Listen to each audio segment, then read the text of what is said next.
Jalin Turner announces his retirement after losing to Ignacio Bahamondes at UFC 313. We're going to unpack the real reason why he made this retirement next in Fighting with Friends.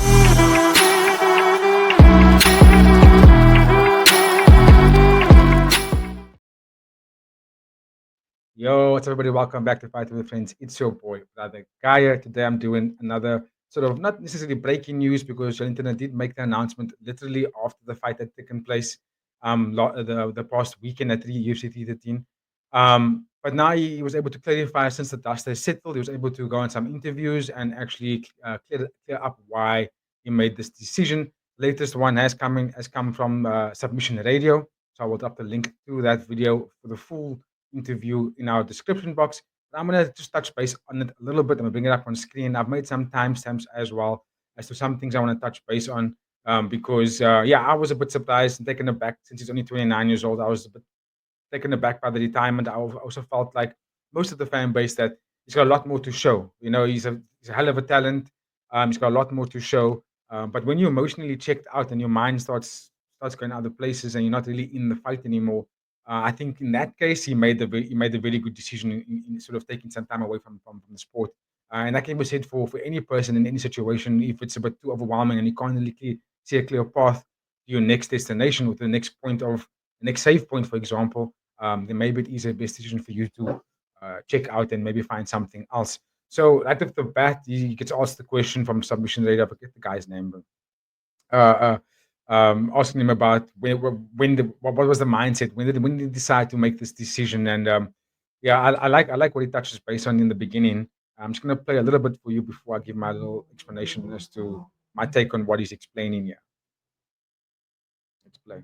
A win or a loss, as long as like mentally I'm there, mentally like I'm not there to quit. I'm not there to give up. I'm not there to like I'm not in my mind, I'm not willing to go die or kill in the octagon.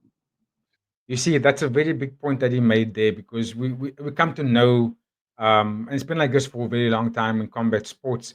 A lot of the athletes tend to say that they have to bring out that aggression, that kill or be killed mentality. Like Christopher Garcia, the current world champion, keeps talking about that. I'm willing to die in there to retain or maintain the title status, to maintain being the best in the world. You must be willing to go in there with the kill or be killed mentality.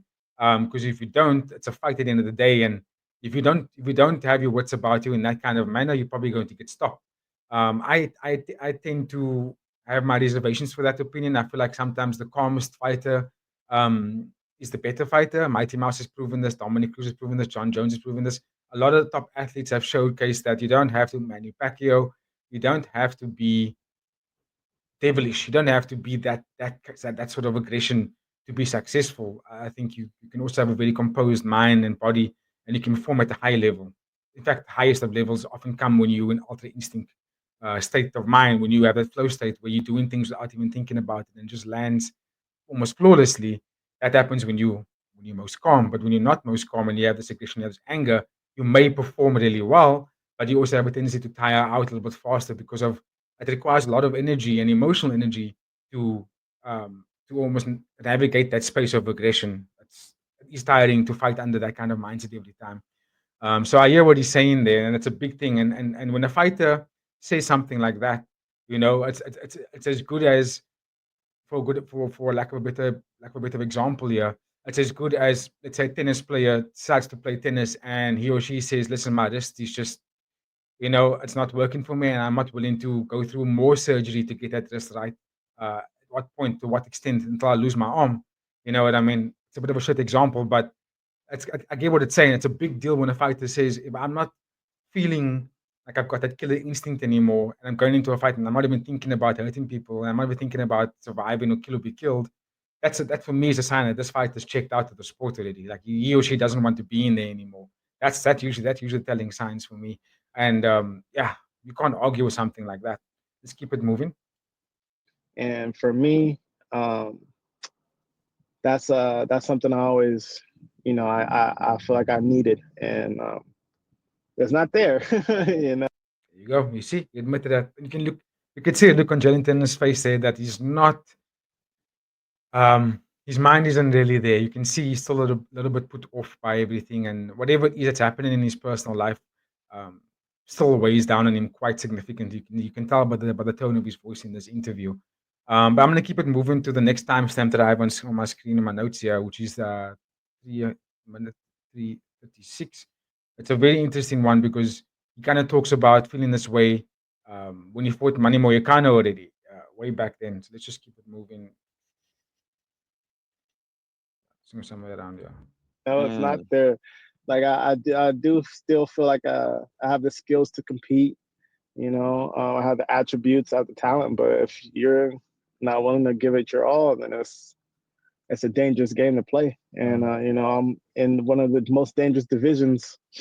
And yeah, man, it was a hard decision, man. It was really hard. mm.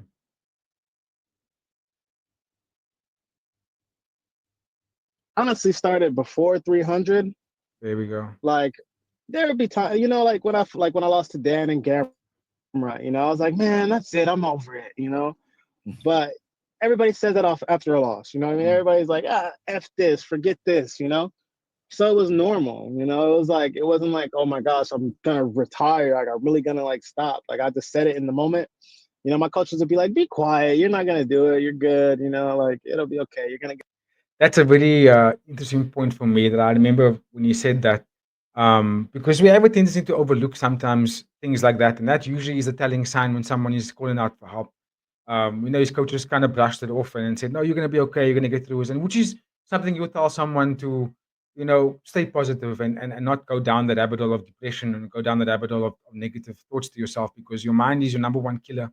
If you consistently repeating those thoughts in your mind, and not everyone is trying to repeat those thoughts in your mind, but it's difficult to get rid of it sometimes. And when it's there consistently, it's difficult to see a clear path out of that sort of web of just heavy weight that you can't get off you. And when Jalin Turner said that in the interview, I immediately paused and I was like, okay, these coaches should have recognized that right then and there. That was a sign of a fighter that maybe is questioning whether he is going to, make it to the big leagues or make it to the title sort of championship rounds or realm, put it that way.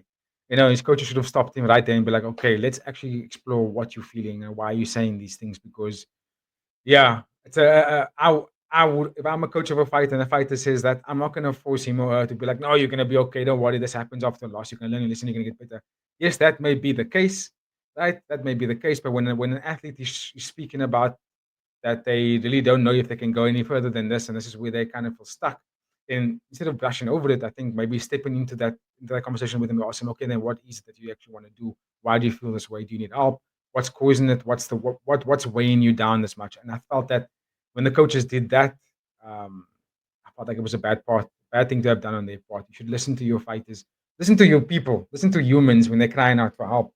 Sometimes they don't outright say those exact words; they say it in other ways, but it's there. You just need to pay attention to it. And I feel like that's something that was missed by his team. get over it in a few days. And I would, and I always would. And you know, um, UFC 300, it didn't go away. Because this I is kept trying to make the it. Moicano fight happened, and Yeah, there you go. You said it wouldn't go away, and this was UFC 300. We on UFC 313 was the last one he fought at.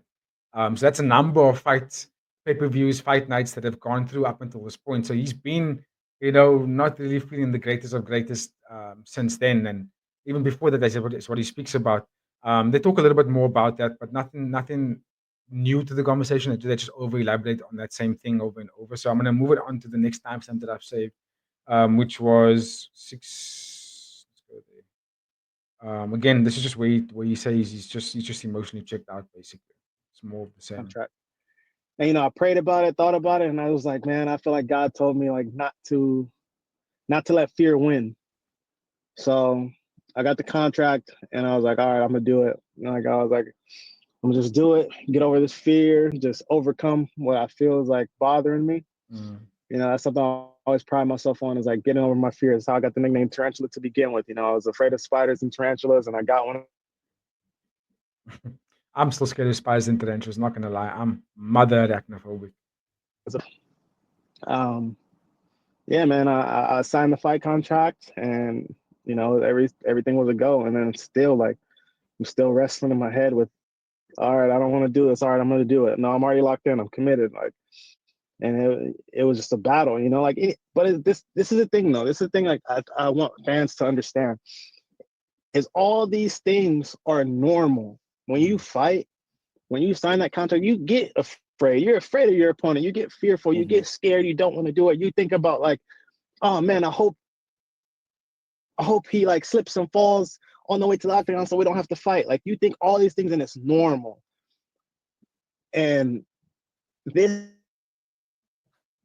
times it's not felt like it felt like I really didn't want to do it. You know, I didn't want to overcome it. I didn't want to like push past it. I didn't want to like I just didn't have the desire to push through it. You know? Yeah, you see, that's what I'm saying. That's what I was talking about earlier. So yeah, he just sounded like he's just emotionally checked out. He just doesn't want to do it anymore. It feels like he's kind of done. And he does talk about a little bit nitty gritty as to why. I'm gonna get into that a bit later because there are some spicy stuff that he talks about. Um, he also addresses the walk of KO. That's a bit later in the video. I'm gonna go to that because from here onwards, he just like I said, overlaps on those things that his mind was checked out. But we want to get to the nitty gritty as to why his mind was checked out. And like in around 8 minutes and 41 seconds, he speaks about the walk of KO at UFC 300. And I think that's a very important thing he talks about. Let me see if I can find it here. Um, The walk-off KO there we go. Moicano, like that's not even what happened. You know, like I literally came to a moment of clarity where I didn't want to continue to hurt this man. You know, like I kept seeing the clip of him fighting Rafael Fiziev, and I was like, oh yeah, I'm gonna drop him just like that, and then like I'm gonna get him just like that. And you know, when it happened, when I seen him fall, I didn't want to keep hitting him. I don't know why. I just feel like God just opened my mind, and I was like, just gave me clarity. Like I don't. So it's nothing new. I'm not like no knock about it. Like I'm not. There we go. You see, that's massive because you basically slipped Moicano in that moment, right? They dropped his ass and then walked away. And then obviously lost the fight. He says that costed him the fight for walking away, but that's a mad thing to think about as someone that's getting paid to hit somebody, and then to say, I actually don't want to hit this person anymore. I just don't feel like I need to hurt people. I don't know. That's a sign that he doesn't want to be in the sport anymore. And whatever the reason is personally, um, that it must be something quite heavy to make a fighter say, I don't want to fight this person. I don't want to hurt people anymore. That's massive. Imagine Ronaldo just said at 20 years old, I don't want to kick a ball anymore. I'm done playing football. It'll be a massive uproar. But yeah, that for me again is another sign as to why he made the right decision. I'm gonna keep it moving a little bit to the spicy stuff now because as the video goes on, he talks about feeling better in his life, seeing a psychiatrist, going and seeking professional help and putting those things into practice in his daily life to get a little bit better. It's baby steps. It's not going to change overnight, and we have to wish him well, obviously. He also said to elaborate on that on something similar about not wanting to hit his opponent anymore, not to inflict further damage onto somebody. When he was fighting Ignacio Bahamondes at UFC 313, he got caught in that triangle. He said in the moment when he got caught in the triangle, he knew what to do. He felt like he knew exactly how to get out of it, but he didn't feel the fight to want to do it. Again, that should tell you that this man was emotionally checked out of the UFC for quite some time already. Um, then I think I'm gonna move it on to the nitty gritty stuff, and this is where it gets quite entertaining. Uh, Later into the video, which was like around 18 minutes. Yeah, I'm gonna move it to here. He speaks about, I mean, being pressured from a young age. A lot of people was telling him from very young, as he was getting into the sport, that he was going to be a champion. Everyone was hyping him, and he knew that. But when it starts getting sort of sidetracked, and you start losing the belief from yourself, and you're focusing on other people's belief in you, it makes it a little bit difficult for yourself because you're not listening to your own voice, and that's what he touches base on here. He speaks about how you started to get unnecessary pressure. Let me just actually play it. And That's Jackson right. Wink, You gave yourself like a number of years to get to the UFC, right? Like you gave yourself all these goals. Yeah, and like the pressure never bothered me. I already set so much on myself, and I was already used to it. And I just think I just think I just started to get burnt out. And honestly, like I said, up until recently, that's when mentally, I started feeling the pressure. Like even after I fought on, when I made my UFC debut, like I felt no pressure. I didn't feel anything, even though it didn't come my way. Like after that fight, I was like, okay, I'm hungry. Let's do this. I didn't feel like, oh, I'm not gonna touch the belt. I'm not gonna, I was still in it. I was still completely in it. I just think um, like I said, recently, I just felt like I started getting pushed too much, and I felt like I started getting pushed out of my direction, and I started feeling like people close to me, There's it. they wanted me to be champion more than I did, and they wanted me to do it their way, and Mm. it started to make me hate the sport, and hate. Kudos to Jalin Turner here because he's trying to say the truth without bashing or shaming anybody and without dropping any names as well. But I think he's kind of alluding to coaching staff, potentially people around him outside of coaching staff. Potentially, I don't think it's family related. I think it's very much professional related, and it sounds to me like himself and his coaching staff sort of parted ways because they didn't see the same goal. Maybe they wanted to coach a champion. Maybe he didn't want to be the champion. Maybe he wanted to just put in good fights a lot, like the Sean Strickland and Eric Nixick situation. It could be something like that as well. But it sounds to me like he wanted one thing and his coaches wanted something else, and that caused a little bit of a clash, and it didn't allow them to grow a little bit further than that. And yeah, if that's the case, then maybe you seek a different coach, maybe you seek a different gym. But I also feel like there are other things outside of that that maybe made him made the decision. Maybe he just doesn't want to fight anymore. Maybe he's just completely checked out. Maybe there's things that's happening in his personal life that's taking up so much of his emotional time that he can't get invested in fighting anymore. And he does allude to that a little bit. I'm gonna keep it plain. Training, and it like there's so many there's just so, man, like I really wish like I can tell you guys the extent of everything that I was going through without like bashing anybody's name or put anybody else down, because I that's absolutely not what I want to do. But um yeah, I just went through so much mentally before this fight and then this last year, and like just trying to shift gears, and like people have always believed in me, like they see my talents, like especially when you see me in the gym. Like when people see me in the gym, they're like, "Oh my gosh, this kid is special." Like I've heard this since I first started. Mm-hmm. That was one of my biggest motivators. Brady Fink was one of the first people that told me I was going to be a champion. I won't ever forget it. Gonna move it a little bit further. This where he actually breaks it down. There we go. Like team, Mm-hmm. I was always training at other gyms. Like I had like my core people, but I like to do things like my way in a sense. I like to Right. have fun in camp.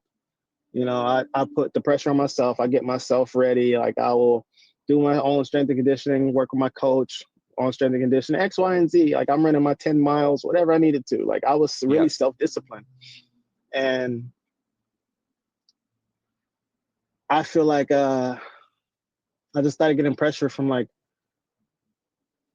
I just started getting unnecessary pressure from like just coaching, like life, like everything was just took a big change and shift, and it just put a bad taste in my mouth.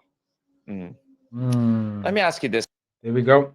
You see, and I think that's in a nutshell what really it is. I think maybe the time around um, having different opinions, different ways of doing things with his coaches, maybe led to a very uncomfortable and dark space around the gym. And which is, at the end of the day, this is where they work. This is their lives, And if you show up, like anyone knows, you show up to your job, and it starts feeling like this dreary exercise, and every footstep feels like a trudge, and you don't really want to be there anymore.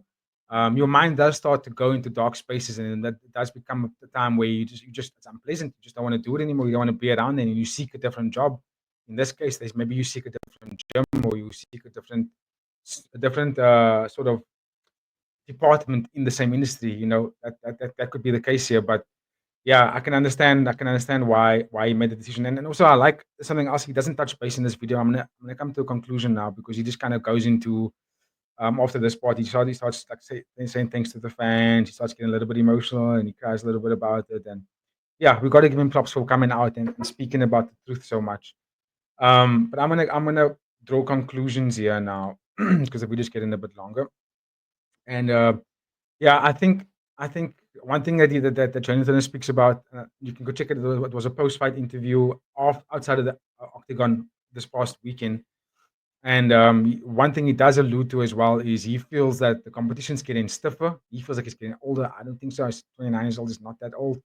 Um, but he feels like he's not leveling up, or he feels like the competition is leveling up in such a way that if he doesn't feel like he's keeping up with them, which he's starting to do with the coaching stuff he has right now, what's the point? There's lack of fire. Been in the UFC for quite some time, hasn't really made it to the top five. Um, I can see it, but I mean, Manny Moicano is a good example. The guy who beat him is a good example. He's been in the UFC for so long, and it's never really has been that successful. And only now, at 35, 36 years old, he's climbing the rankings. You know what I mean? Global Teixeira won the title at 40. So I personally, to conclude it for you guys, I feel like you should stay in it, but at the same time, you also have to respect when someone isn't there, and you could see in his face, in his eyes, and when he's talking about it, he's just not there. And what we have to do is respect the decision and let him go out and do what he wants, pursue his happiness again. Let him find that joy in doing things that he wants to do. And he speaks about skateboarding. He speaks about taking care of animals, breeding dogs again. He's speaking about just doing those things to focus on his happiness in his life. And we have to wish him the best for that. Hopefully he does come back, because that's a massive talent that we're losing in the UFC. So hopefully he does come back. But if he doesn't, many thanks to Jalin Turner for putting on fantastic performances. And also many thanks to Submission Radio for giving us that interview and clearing up giving Jalin Turner the opportunity to talk about such personal things. But anyway, ladies and gentlemen, if you made it this far, don't forget to like, comment, share, and subscribe. We love the support. Um, I'll make another announcement before I close it as well. We also have Fighting with Friends clips page. I'll put a link of that in the description as well. If you want to have more refined, more detailed, isolated breakdowns and recaps about fights and fighters, go check out our clips page. You don't have to watch the long form content as much and wait for those things. You can go check it all out in very more isolated detail. But yeah, on that note, stay safe, stay blessed, and have a fantastic week. Cheers.